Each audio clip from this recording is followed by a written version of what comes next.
We are live. Is that good to see? It is like a I tree.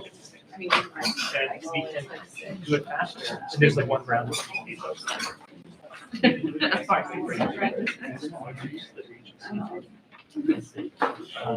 And then Good evening, everyone. I'm Claudia Yugubi, Professor of Persian Studies and Director of the Center.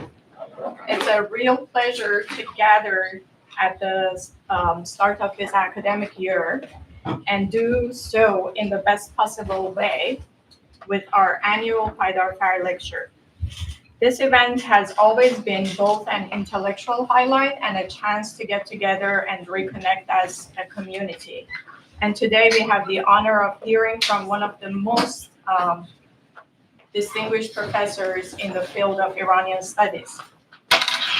Professor Dominic Brookshaw is Professor of Persian Literature and Iranian Culture at the University of Oxford, where he's also Senior Research Fellow in Persian at Wadham College. He currently also serves as the President of the Association of Iranian Studies, a role that speaks to the international recognition of his scholarship and leadership. Dr. Brookshaw's research spans both classical and modern Persian literature. He has written extensively on the ghazal, one of the most important lyric forms of Persian poetry, showing how it flourished in contexts of performance, patronage, and even playful eroticism.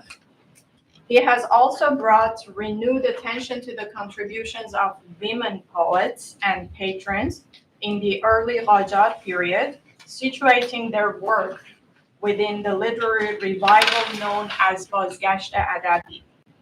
At the same time, he is deeply engaged with the modern era, exploring how poets of the 20th century wrestled with the classical tradition and how diasporic Iranian writers have given new voice to Persian literature in a global context.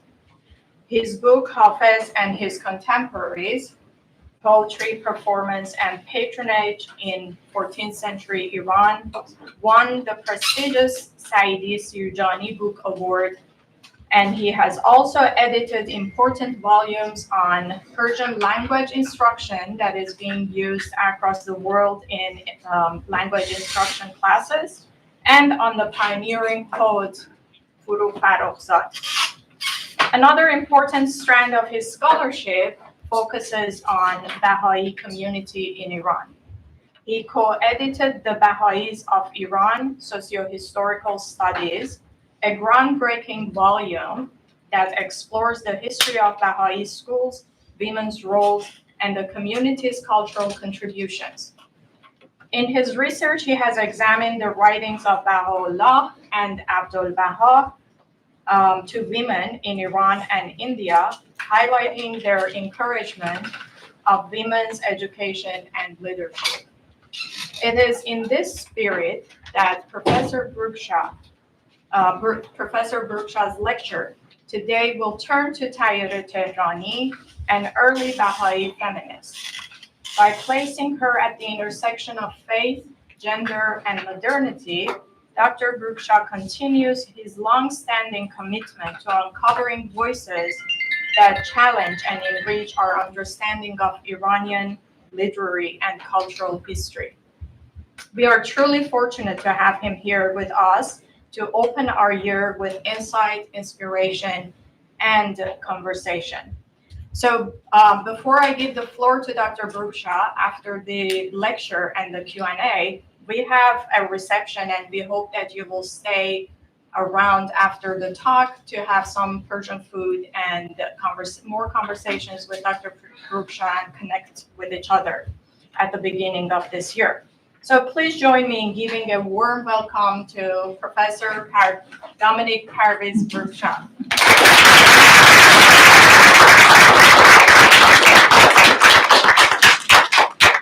Thank you so much to dear Claudia, a colleague, but very much a dear friend. And thank you to Mika and all his team that have managed to bring me here.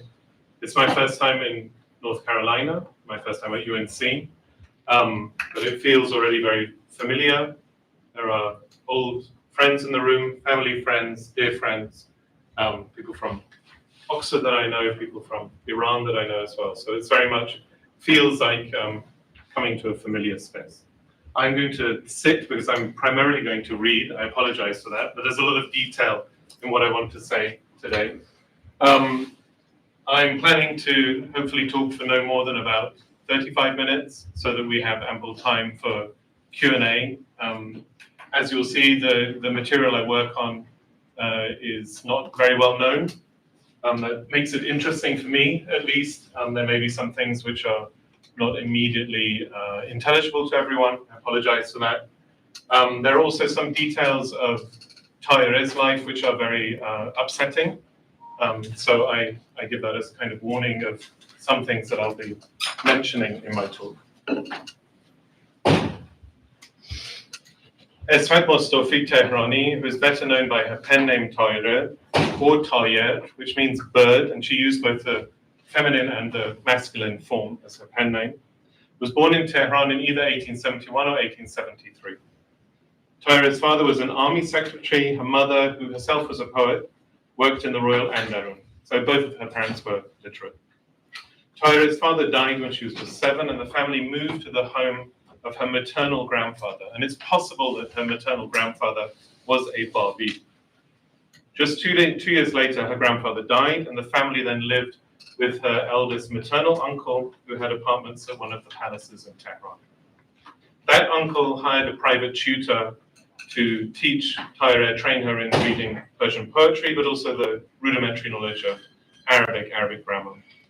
As a child, anecdotally, it's said that Tayereh met Nasiruddin Shah on a number of occasions, and that he was impressed by her eloquence. At the age of 12, Tayereh tells us herself, she secretly converted to the Baha'i religion, most likely through her younger maternal uncle. So there's a lot of this activity on the mother's side of the family.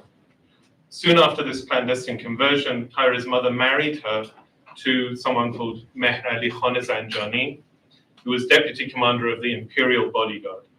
Mehr Ali Khan was a very violent person, and he had a particular penchant for persecuting Baha'is.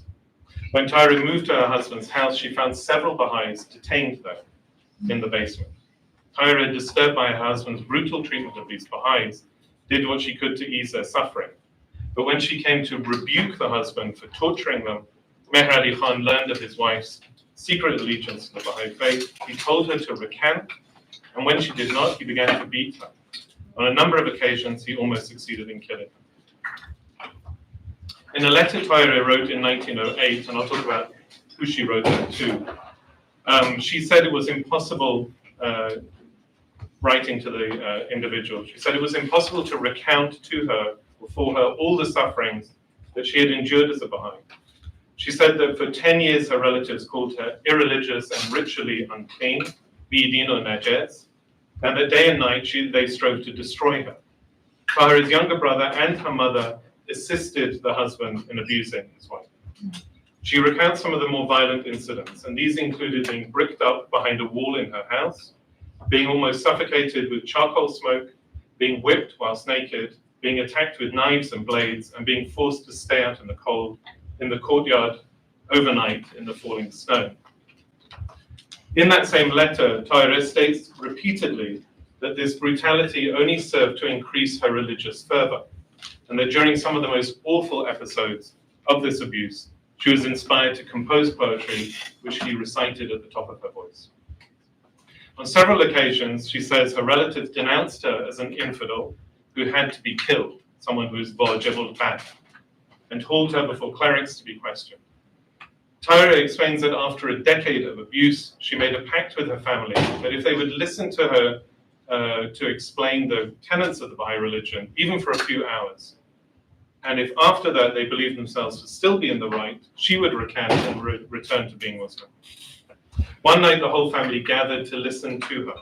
That same night, she says her husband asked for her forgiveness for what he had done to her over many years, and he converted, Tayereh's brother and some of the other members of the family also became Baha'i, but it seems that her mother had died by this point. Tayereh Mehrali had 3 daughters, all of whom were Baha'is. One of whom, Maulud, I think her second daughter, dabbled in photography. We'll come to that at the end. And the youngest lady received kind of modern education, and she used her knowledge of English to translate into Persian the correspondence that her mother received from Americans.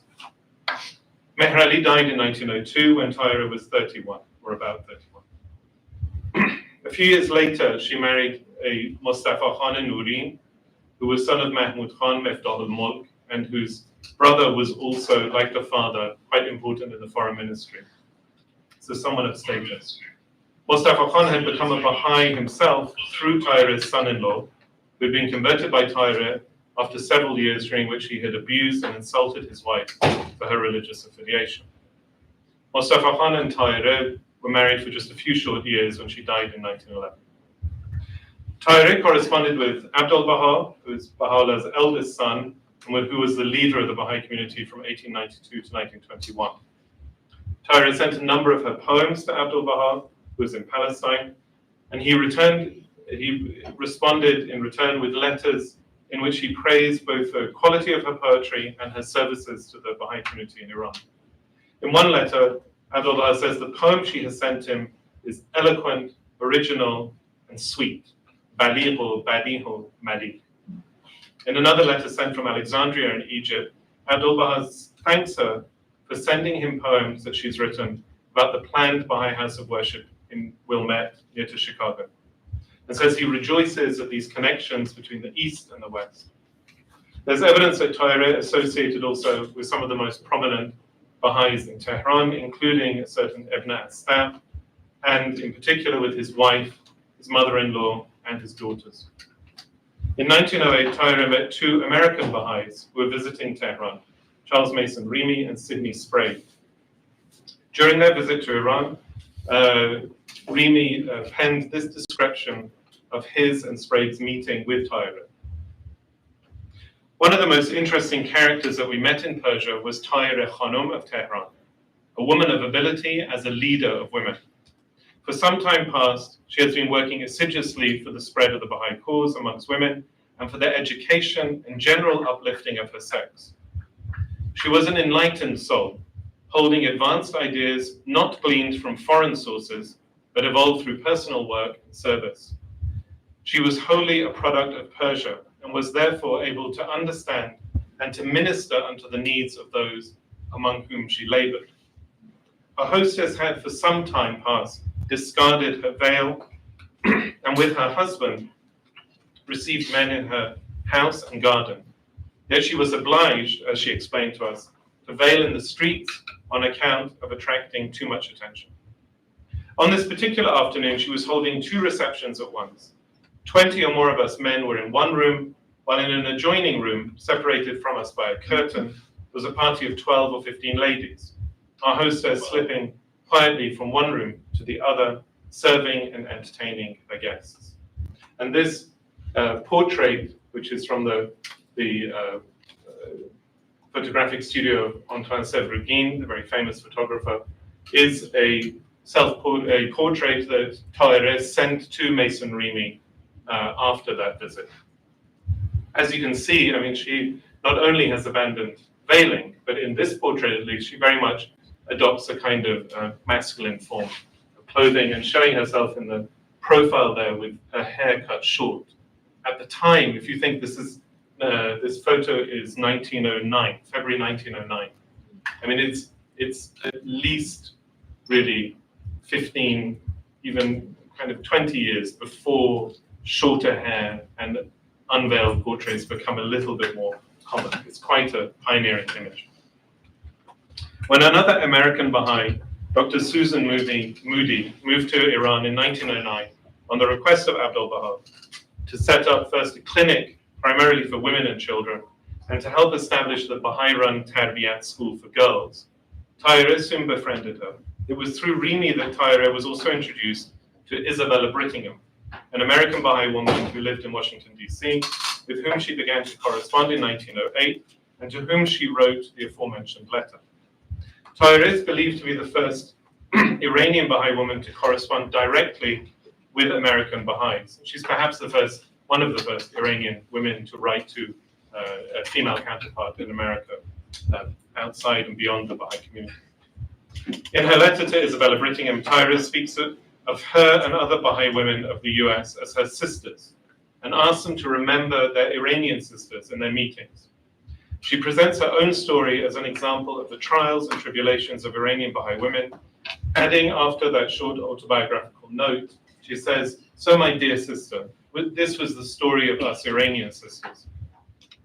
She also asked Isabella to send her 2 photographs, one of herself and another of her with other American Baha'i women. In another letter written to Brittingham in 1909, Tayereh focuses on the importance of the role of women in propagating the Baha'i religion and describes in emotive detail the persecution, torture, and execution of Baha'is in Iran. At the end of the letter, Tayereh expresses the hope that correspondence between Baha'i women in Iran and America will continue. She says the letter that the American women sent to her had a great effect on the Baha'i women in Tehran, and tells them that they are trying hard to send them their photographs.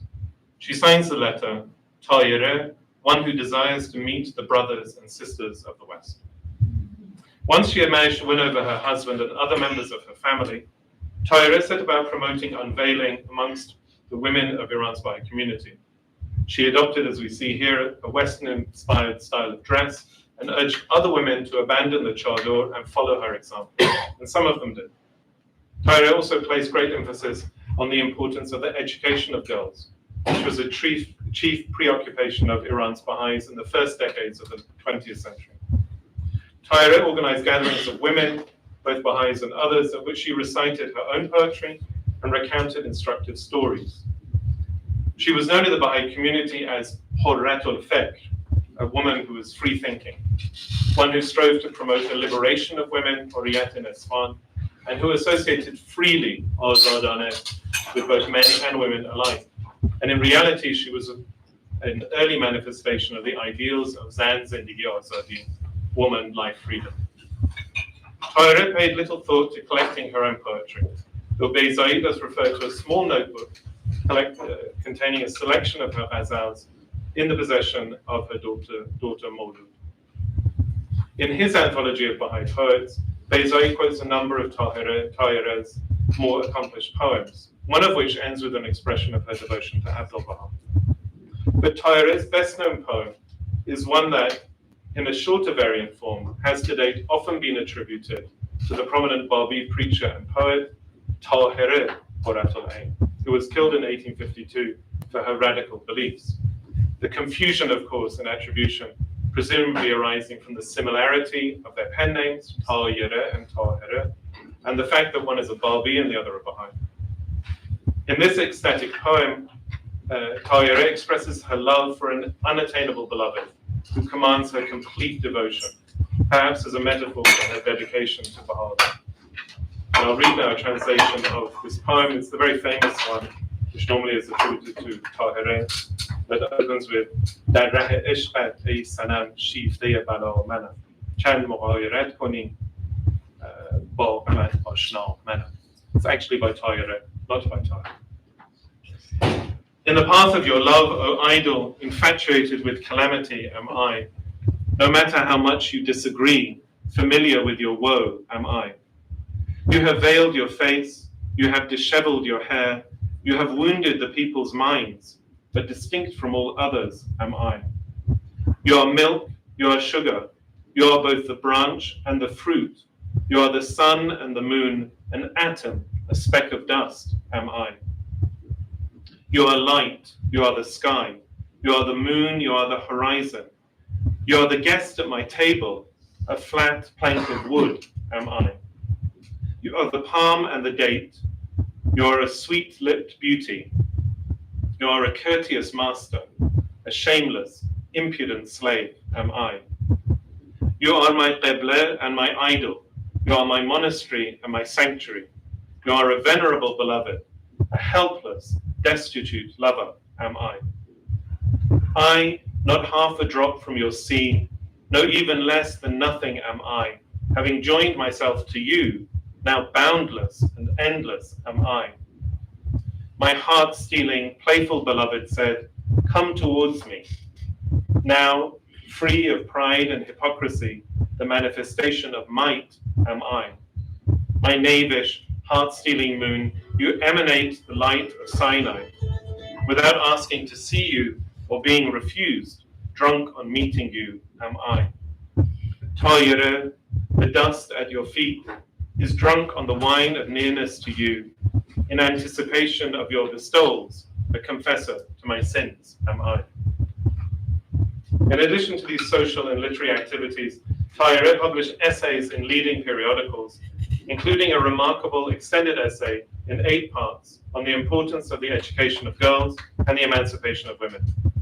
This essay was serialized in one of the most progressive and controversial newspapers of the second constitutional period, Iranian, which E.G. Brown estimated at the time to have a circulation of 2,000 to 2,500 copies, which is huge at the time in Iran. This essay was published between September and December of 1909. The 8th installment appears to be incomplete, which suggests that Tayereh planned to write additional essays or installments for the newspaper in 1910, and presumably failed to do so because of her increasing ill health.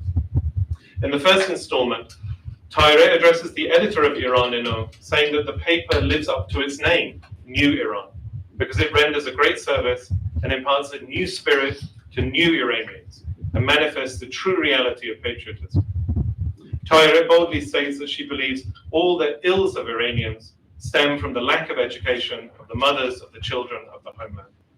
She says that in a country where females remain uneducated, progress and civilization, taraqi or tamaddun, are impossible because the educating and training of women, of children, she says, are the responsibility of the mother, just as the ease and wealth of men is brought about through the existence of educated, civilized women. She's writing primarily in this essay to men, although at some points she does address women. Tayereh refers to periods in Iran's pre-Islamic history when women, she said, played a significant role in the life of the nation. And she focuses particularly on the Sasanian period. She says she bases her statements on historical research, which she argues has shown how exalted the station of women was at the time, adding that contemporary Zoroastrians, who she calls the children of the ancient Persians, still invoke some of these women in their prayers. Tayereh expresses the hope that politicians will turn their thoughts to the need for women to be educated, as women's education is in the interest and of the progress of Iran as a whole. In the second installment, Tayereh opens with the assertion that God has gradually nurtured Iran from infancy through the instruction provided by prophets and saints, and that he has recreated Iranians anew in this day, so that they will deliver Iran to her intended level of humanity and release her from the darkness of ignorance. Tayereh writes that the source of true humanity is to be found in faith, compassion, and adab, which here is an amalgam of literature, learning, and good manners. But the purpose of life, she says, is service to others, not religious devotion. Tayereh reworks a line by Sa'di to emphasize her point. Ibadat be sajjade wa dalq neest. Ibadat be juz khidmat khalq neest. Worship is not prayer mats and robes. Worship is nothing but service to humanity. Tayereh then returns to the necessity for women to be educated, saying all mothers in childhood should be required to study sciences, ulum, in modern schools, something that Abdu'l-Baha had been advocating for the Baha'is in Iran to do through establishing schools for girls open to members of all faiths. The first Baha'i-run schools for girls emerged in towns with large Baha'i communities, including Hamadan, Bazin, Kashan, and Tehran. Tayereh also tackles the controversial topic of polygamy, asking rather provocatively whether any man would accept it if his wife took multiple husbands, concluding that he certainly would not. Tayereh boldly argues against those who say that men are allowed by the Sharia to have more than one wife. And she says that because the Prophet made equality of treatment a prerequisite for a man to take more than one wife, and because it is impossible to treat two people equally, In effect, polygamy is not permitted under Islamic law, and the Prophet intended that a man only have one wife. Tayereh then strays somewhat from her proto-feminism by appearing to blame women's ill-temperedness, ignorance, and lack of moral education for forcing men to take more than one wife. So she gives a kind of pass to the men, a get-out clause to exonerate themselves. She then, of course, returns to her earlier and favorite topic of the inextricable link between women's education and the progress of the nation. And she says, when we women free ourselves from the disease of ignorance and ill-tempered behavior and walk in the path of progress, civilization, and humanity, and become partners alongside our men and participate in all affairs, in the shortest period of time, our dear homeland will become endowed with all forms of greatness, honor, industries, and sciences. Tayereh likens a man's wife to his limbs and says that for years men have been living and suffering with a deficient half of their body, and that they have never sought to treat that half of themselves. And here, interestingly, she offers a feminist reading of Sa'di's well-known Bani Adam Fa'azai Yekdigar, that the sons of Adam, the sons of men, are like limbs of a single body. And if one is in pain, then the others should attend to that pain, to that disease, and heal it. But she gives it a feminist spin, which is not normally done. More concretely, Tayereh argues that if women were to receive even basic training in hygiene and healthcare, called at the time Hefzus Seher, many children's lives would be saved every year. She then turns to the question of the girl's trousseau and the importance placed upon it and upon marriage in general, and the material wealth expended on that process, in contrast to the contemporary neglect and lack of investment in girls' education. In the next installment, Tayereh reiterates her belief in the necessity of women's education for the progress of the Iranian nation, saying that other countries have progressed by virtue of proper attention being paid to the education of females. And here, very interestingly, and this I think goes back in part to the depiction, the description of her, the portrait of her by Mason Remy, where he talks about her being a product of her environment of Iran and not of foreign influence. She talks about progress being made in other Eastern nations.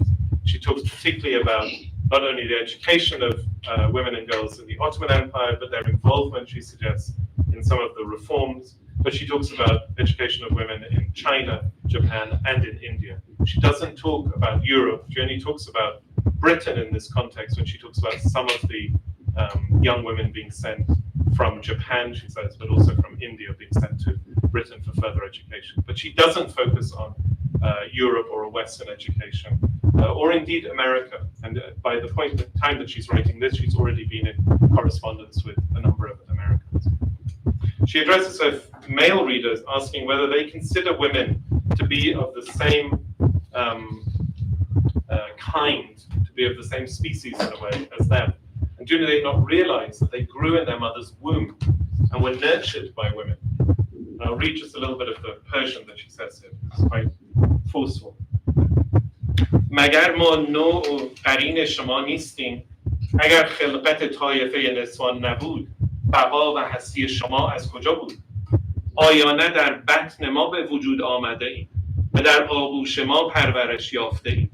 آیا نه ما با کمال زجر و زحمت و سختی و ذلت و صبر و تحمل هر گونه تعدیات و ظلم شما را به حد بلوغ رسانیده؟ آیا نه ما سرمنشأ زندگانی و هستی و راحتی شما هستیم؟ چگونه این This is very interesting. چگونه این وطن اصلی خود را فراموش فرموده, and here she either means the مادر or بطن مادر, which is really interesting, و ما را دچار این گونه تعدیات فرموده ایم. And then at that point that she then, we can go back to that in a bit in the Q&A. It's at that point that she then quotes Sa'di and that famous line by 3 lines by Sa'di about the need to take care of, in a sense, and heal women in society. In the subsequent section of her article, Tayereh confronts men of power asking on what basis they have deemed women not to be worthy of formal education, asking why schools have not been established for girls and why no teachers have been assigned to them. She then addresses her fellow Iranian women, she calls her dear sisters and the oppressed ones of the nation, calling on them to open their eyes, take note of their current predicament, compare it with that of women of other lands, and act to improve it. In what appears to be the last installment that has survived, Tayereh calls on men and women to come together to cleanse their souls from all despicable habits, and laughable customary behaviors. Addressing women more specifically, she encourages them to raise themselves out from the darkness of ignorance to the luminous station of science, knowledge, letters, arts, and morals, so that in the shortest time, Iran might show its face like a resplendent beauty among the civilized nations of the world. In the penultimate installment, Tayereh says Iranians are now living in a springtime of educational opportunity, an era in which superstitions must be cast aside, unity, peace, and justice fostered to such an extent in Iran that the effects of the generative power of those things might be felt by peoples across the world. And I will read just that section in Persian before I show you some other images. Al-hal ke bahar ast, ma'rifat و انسانیت و دیانت و علم و عدالت و اتحاد و نوپرستی چهره گشوده و نسیم مروت و انصاف از هر سمت وزان است. چرا قلب خود را از زنگار خرافات صیقلی ننمایی تا جلوه‌گاه جمال معشوق دیانت و عدالت شود و دهقان اتحاد و یگانگی در مزرعه این ایران جدید تخم صلح و محبت عمومی بیفشاند و فیض ثمراتش به تمام بنی نو برسد. And she writes underneath, signs it, هست ترین خادمه نو طاهره. Thank you very much.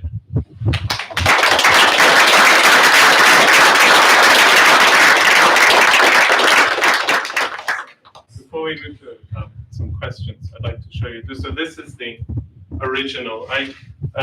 There is a wonderful digital archive at Harvard called Women's Worlds in Baha'i-run, which is a fantastic resource for anyone doing research on women and more broadly on society in the 19th century in Iran, the early 20th century, but it's particularly focused on women.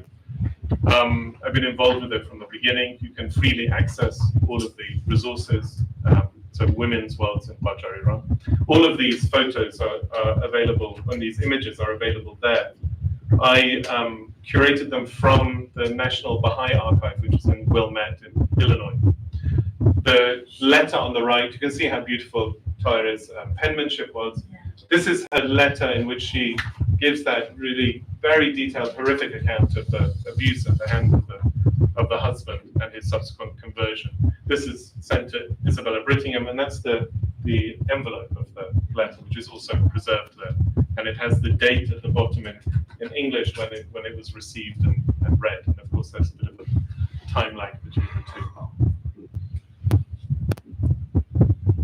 This is Dr. Moody in the center, and then to her right, you can see Tayereh. This is from, so the portrait from Sevruddin's atelier was February 1909, and these are exactly a year later, February 1910. This is the kind of photograph, and there are a number of them at Wilmette preserved there, that Iranian Baha'i women were sending to Baha'is in America in particular, and some to Europe as well. But very often they requested that they weren't looked at by men. There's a wonderful early photograph of female teachers at the Baha'i-run school. And they're dressed in kind of Western clothes, but they specifically asked for it not to be shown to men and only be seen by women. So of course it's a kind of transitionary period. At the center again is Dr. Moody, which is also from that same time, from February 1910. This is apparently at the home of the chief of police of Tehran. And you can see Tayereh sitting there, unveiled, with short hair, and in amongst a group of men, including, as you can see, also a cleric and others. It's quite a striking image. And this was sent to another American Baha'i woman, not Isabella Brittingham. So she was obviously in contact with and corresponding with others. Tayereh died very young. She was 40 or maybe 41. And this is from October 1911. She died very soon after this picture was taken. That's her husband on the left, the second husband. And these are three of the American women that went to Iran on the request of Abdu'l-Baha. They worked with local men and women in the community to set up schools in Tehran, but also elsewhere. And they did a lot of work, in particular, Dr. Moody did a lot of work servicing not just the women and children in the Baha'i community, but also more broadly. And then there were other doctors that went later as well, female doctors. This is a fascinating picture. This is also 1910.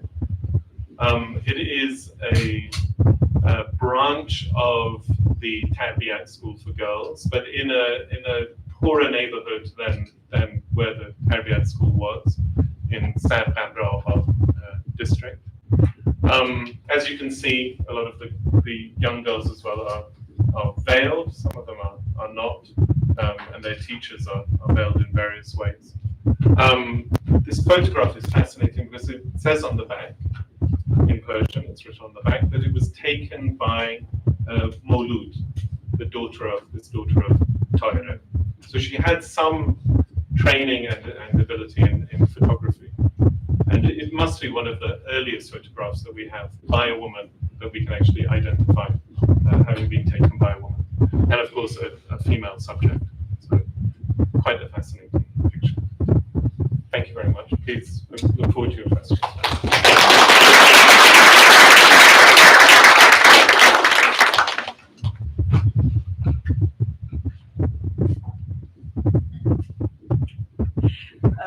How were the connections made to the Baha'is in the US, the language and all that? How did that happen? So in terms of language barriers. Language barriers, and how did she get that first contact? So she was introduced by the American Baha'is who had visited Tehran. She must have asked to correspond with a female Baha'i in America, I think. And then they gave her the address of Isabella Brittingham. And so how she sent the letter, I don't know. But she sent it specifically to her. It wasn't sent. It wasn't a letter that she sent and said, please give it to whoever. It was sent specifically to her. But there were, of course, several people in America who could translate from Persian into English. It was a little bit more of a problem, I think, the other way around. But within a few years, or at that same time, she starts doing this in 1908. It seems that by 1909, 1910, her youngest daughter has enough English that she can at least get the gist of a letter. And whether there was more of a translation, I don't know. You mentioned again the Harvard archive. You mentioned. Yes, Women's Worlds in Qajar. Thank you. WWQI. And it's documents and letters and manuscripts and photographs and objects, and it's all freely available.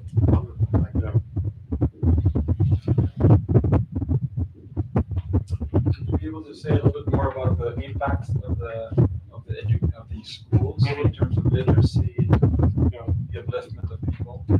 So the Tarbiyat School for boys was established first, and then came the Tarbiyat School for girls in Tehran. By the so all of the Baha'i schools are forcibly closed by the government in, I think, 1934. By that time, there were Baha'i-run schools all over Iran, and not just in cities and small towns, sometimes also in villages. And their impact on the education of females was really disproportionately large, because they were not in every place necessarily the first school for girls, but they were normally became the largest. And they were open to students that were beyond the community as well. It wasn't like a missionary school that was, either very much limited to a particular community. And so the impact on the women who studied at these schools, whether it's in Tehran or in regional cities, was impressive. Tarbiyat School for Girls was by far the largest for a very, very long time, hundreds of students. And the elite in Tehran in particular, the elite sent their children to this school in particular.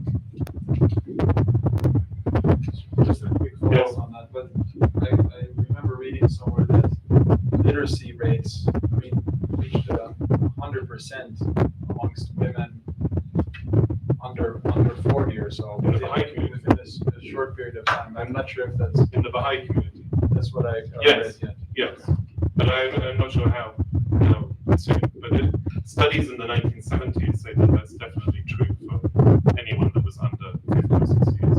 Yeah. But I mean, these schools, whether they're for the boys or girls, had a very large impact beyond the Baha'i community itself.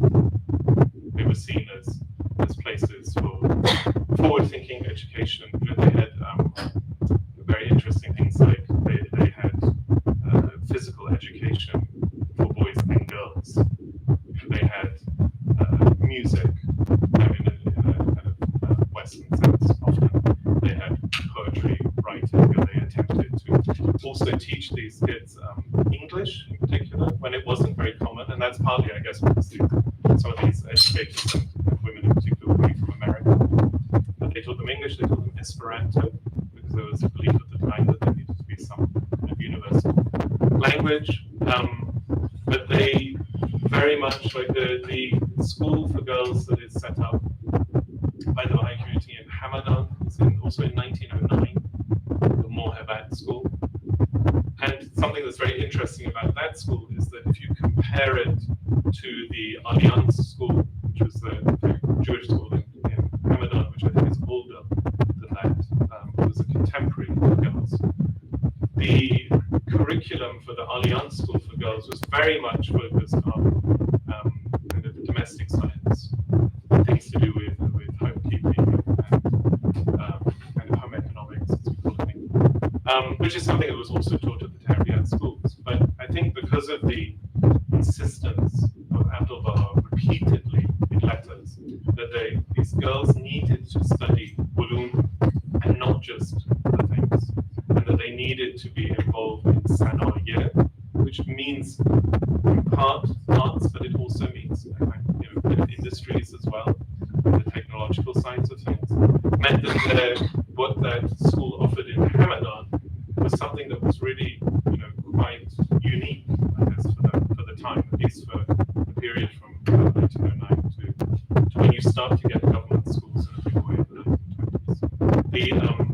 1920s. One of the American women who taught at the Tarbiyat school in, I think, about 1918, 1919, is appointed by the government in Iran to be a school inspector. So they respect her knowledge of education and they respect the school. It was one of those, sorry, adding things to the answer, but the Tarbiyat School for Girls was one of the few schools in Tehran that was given enough, was accepted enough by the Ministry of Education that it could offer a higher level of high school, and that there would be, if you completed high school as a girl in the Tarbiyat, which would be really then in the 19-teens and going into the 20s, you received your certificate from the Ministry of Education. I have my grandmother's. So she studied, she finished, she was born in 1906, she finished studying by 1920, I guess 21, something like that, when she was maybe 15, 16. But I have her certificate from the Ministry of Education. So, in a fairly short period of time, they were able to get this education up to a level that it got national recognition.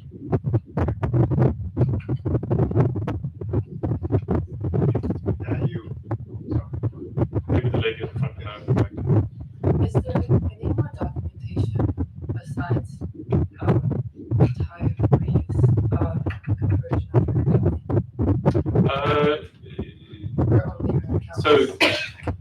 accounts, I would trust the most in terms of their coming from the source itself. But she is talked about in a number of early-ish Baha'i histories. So she's written about by people who are writing in the 20s, 30s, 40s. But these documents are from 1908, 1909, 1910. So beyond that, they're not really. I haven't looked very much into the first husband and his background. But as I mentioned, it seems that the maternal grandfather and at least one of the maternal uncles, maybe both of them, were Abdu'l-Baha. And so she is being introduced into that community and that world through them, even though the mother is extremely opposed to her conversion. They seem to be supporting it and actually facilitating it, which is also kind of interesting. But also there are parallels in a way between her life in that regard and the life of Tayereh, which the poetry gets confused with. Because there's a lot of Babi and then some Baha'i conversion in Tayereh's family, just as there is also very staunch opposition to that.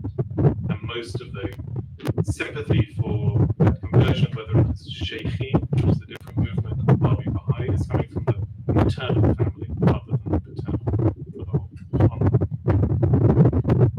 Sorry. Yes, thank you. Just an observation about the Orient school you mentioned, and then my question. Just as a coincidence, my maternal grandfather taught that at Orient school. So then he came from a Jewish family, Sure. and he converted to the Baha'i Faith. Very interesting. You may have mentioned it, but the cause of her death, we know. I don't remember what illness she had. I don't remember. But she was, by 1910, she was quite severely ill.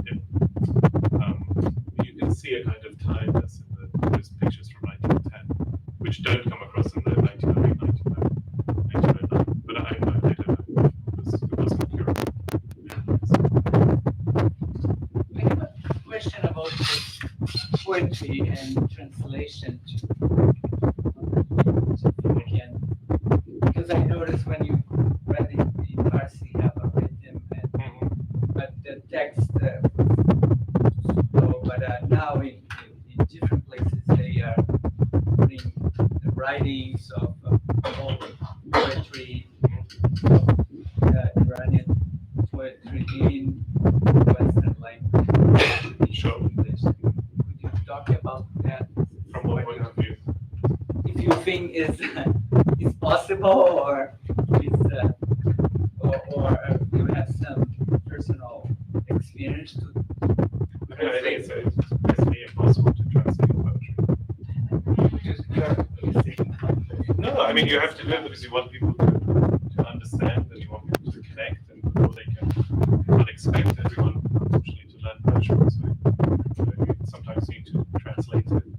But I mean you're never going to capture the rhythm, the cadence, the beauty of the original. I think most people, although it's not true across the board, but I think most people avoid translating into rhythm, rhyme, meter. I personally think it sounds terrible in English, but some people still like it. But in order to do that, you have to sacrifice so many other things, right? And you prioritize what you imagine as an approximation of, in this case, Ghazal in English. We have Ghazal in English as a form. It's been around, particularly in North America. It's been written in English for a long time. Is it successful as a poem in English? I'm not sure. But as a translation with meter, with rhyme, I don't think it works. But it depends what your purpose is. What you're trying to do with the translation. It's an impossible task. You have a group of people who are doing like in the 7 valleys of Baha'ullah, they have some poems. Yes. They translate them often. They are trying to do, I don't know, it's just verse. starting. I mean, it's different. In this poem that I read my translation of, it has that repeated, manner, I am, however you want to do it. So that's very powerful. You can use that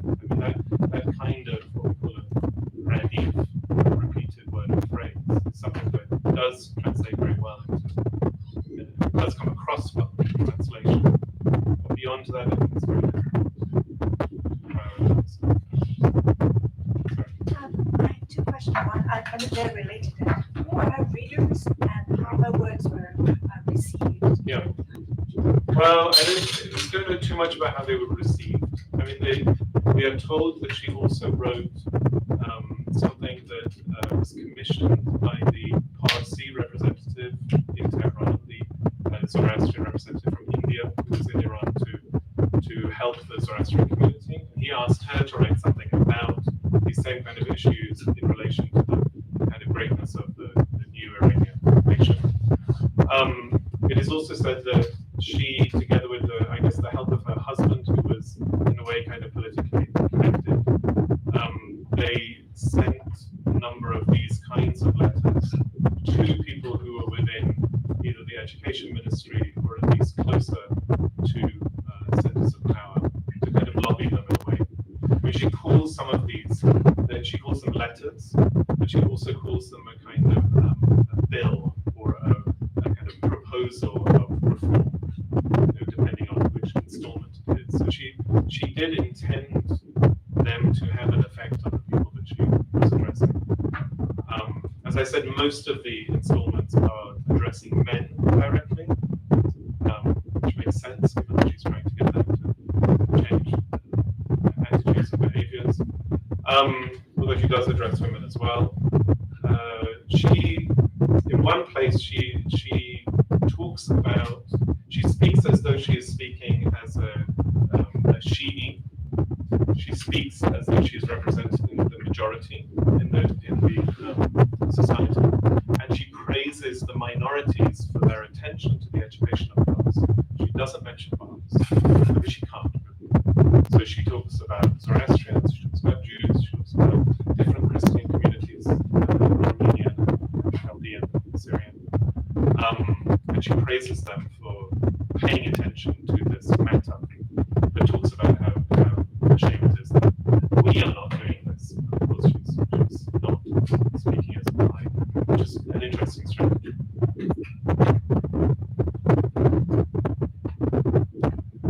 So is she also in correspondence with other women's rights activists in the Middle East?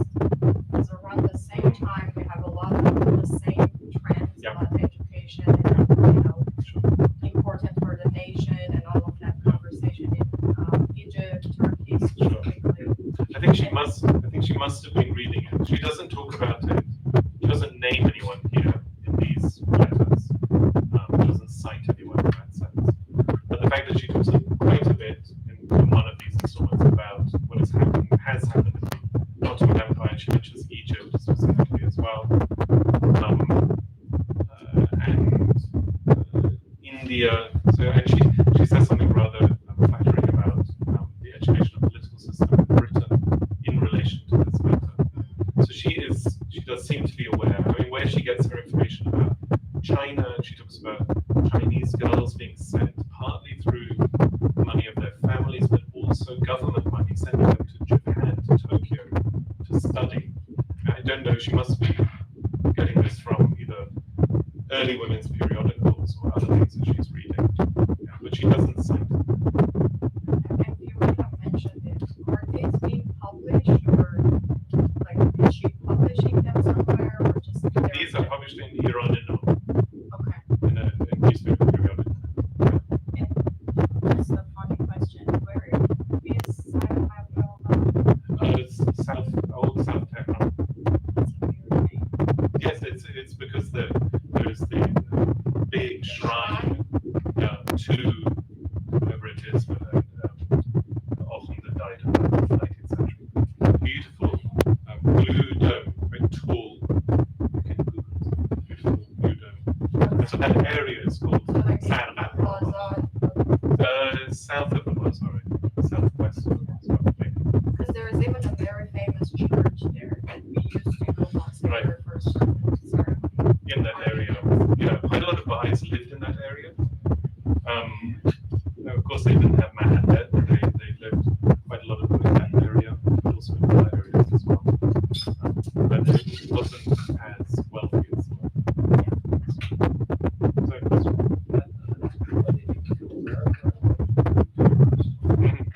So I was asked by another friend and colleague of ours Asmat Ashtiyani, who was at the University of Leiden, and now at the University of Utrecht, professor there.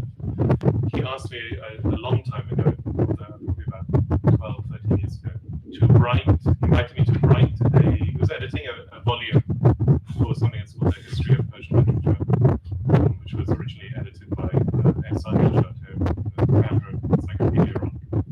He was editing this volume, which was meant to be, which was focused on literature of the constitutional period, so constitutional revolution in Iran, depending on how you date it, 1905 to 1911 or 1906 to 1911. So that period and the end of the Qajar period, which again, depending on how you date it, happens in the 1920s.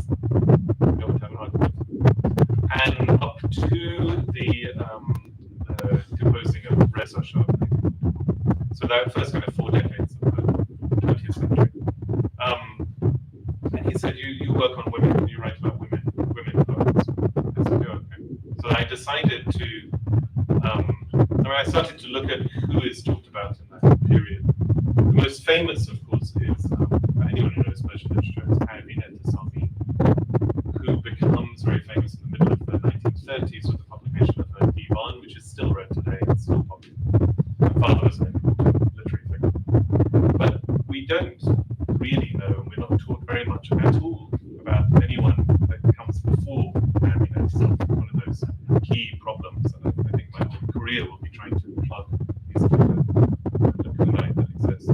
So we don't know anything about, or we're not really taught very much about what is going on in women's poetry at the beginning of the 20th century before Tayereh. So I decided to then look at, and end my piece by examining Tayereh Tehrani, but look at, I think, 5 or 6 other female poets who are like contemporaries or near contemporaries, and going from women who were the first one that I looked at as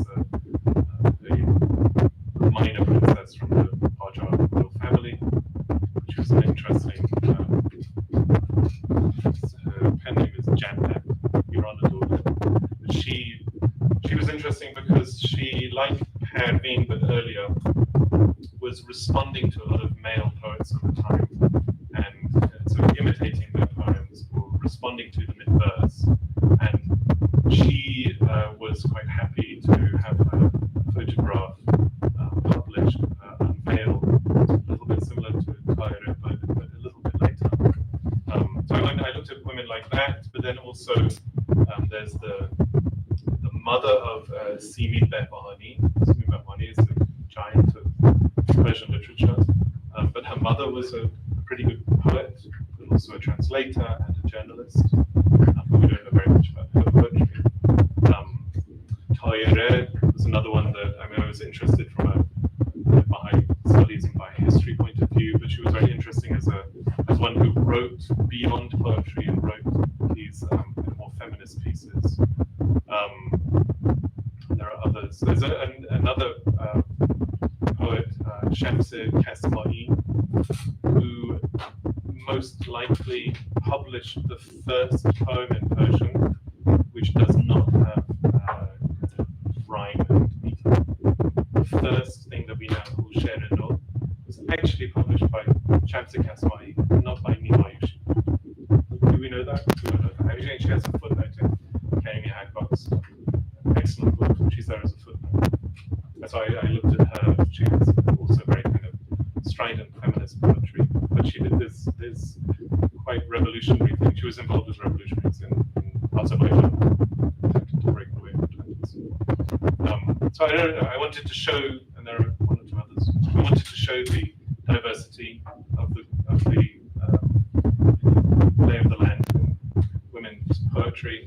I think you could say why only have them as female poets in the chapter, but it reflects the tradition of anthology writing. It of course it reflects, at least up until the point you get to Tayereh Tehrani, it reflects by and large their main audience and readership, and it also reflects their interest. They were all, of course, suffering in a system that afforded them very little respect. So they all talk about that in their poetry. It makes sense to bring them together. So I kind of brought them together as a snapshot, but in a way as a kind of task, kind of anthology of women's.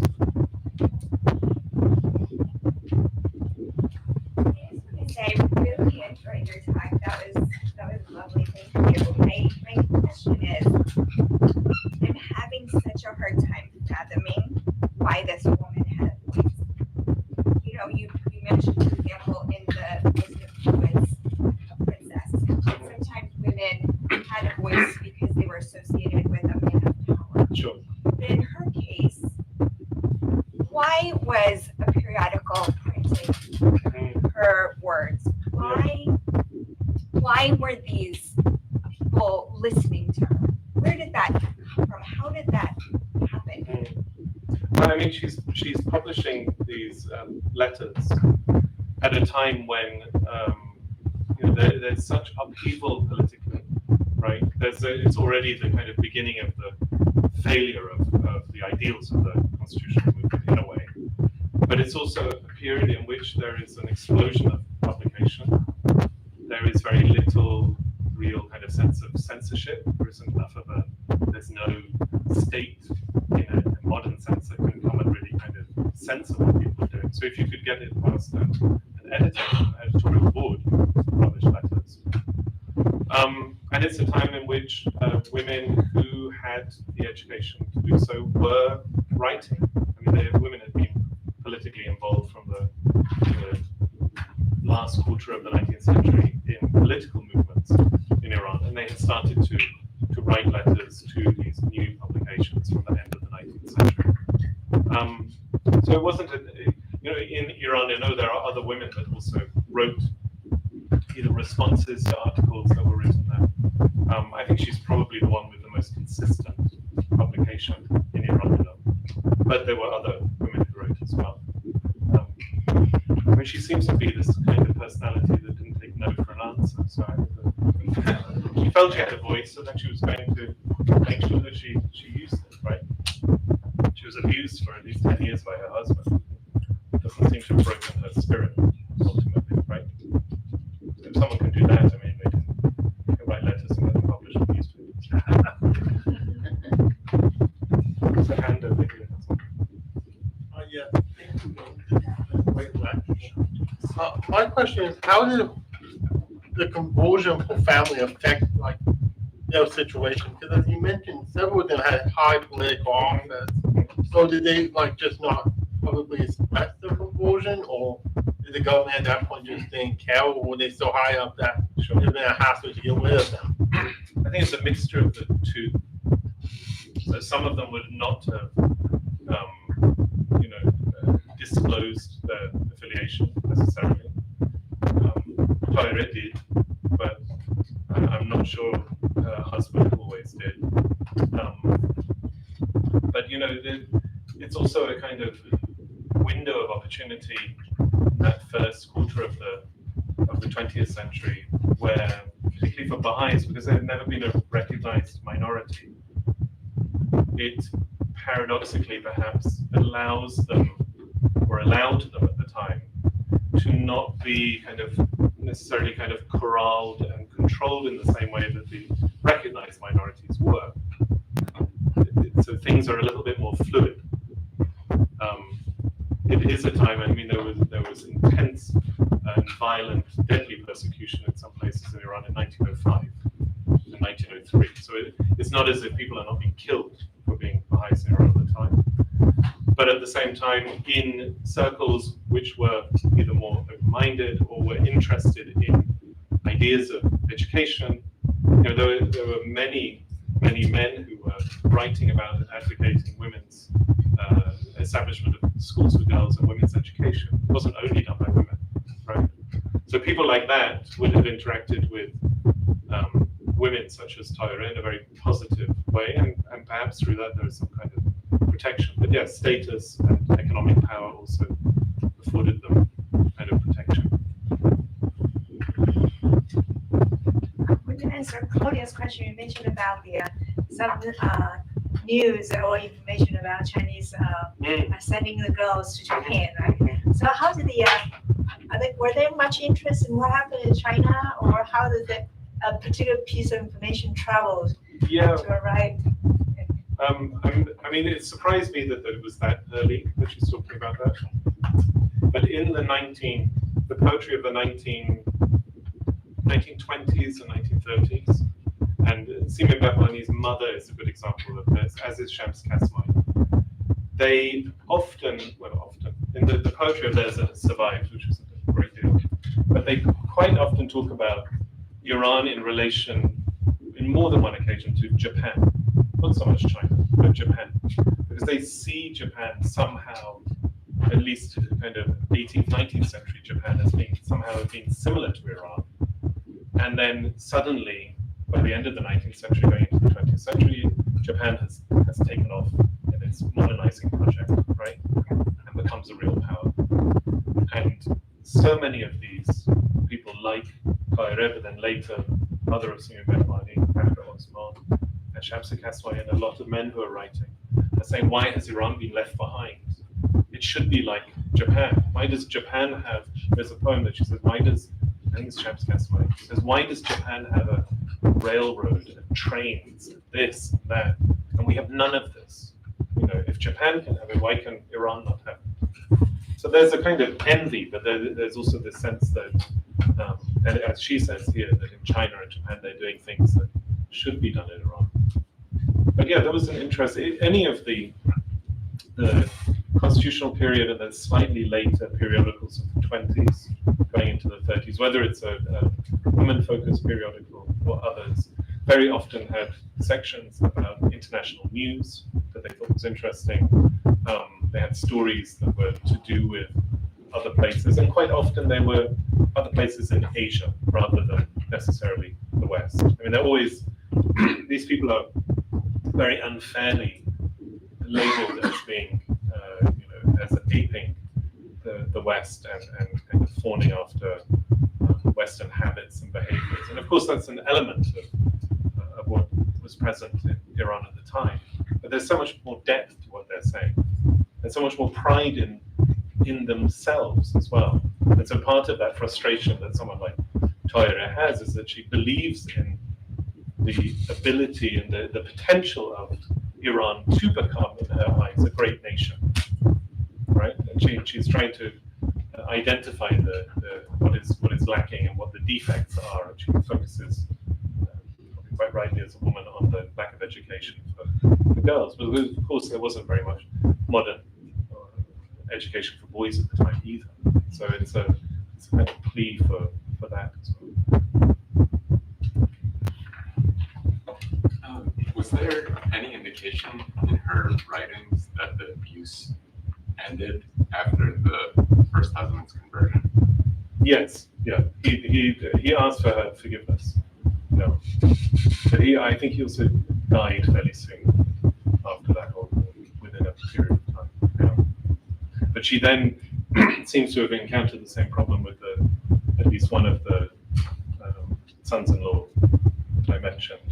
Was also doing that to the daughter, Maulud, the one who took the photograph. I mean, it was, I guess, a general domestic abuse was rife anyway. That kind of pressure and problems in her life. Shams Kasmai was not only very kind of forward-thinking in terms of what she was trying to do with poetry, but she, in Tabriz, so she publishes that poem, I think, in 1921. But in Tabriz, just before that, a year or so before that, she tries to and does actually lecture on a stage to a mixed audience who are divided by a curtain.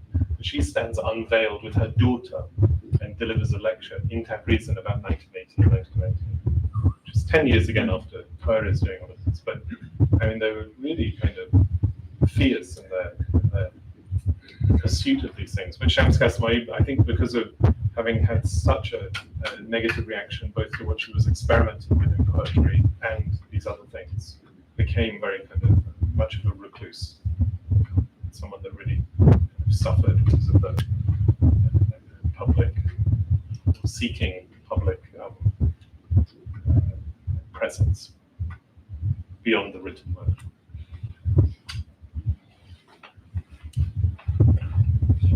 Thank you so much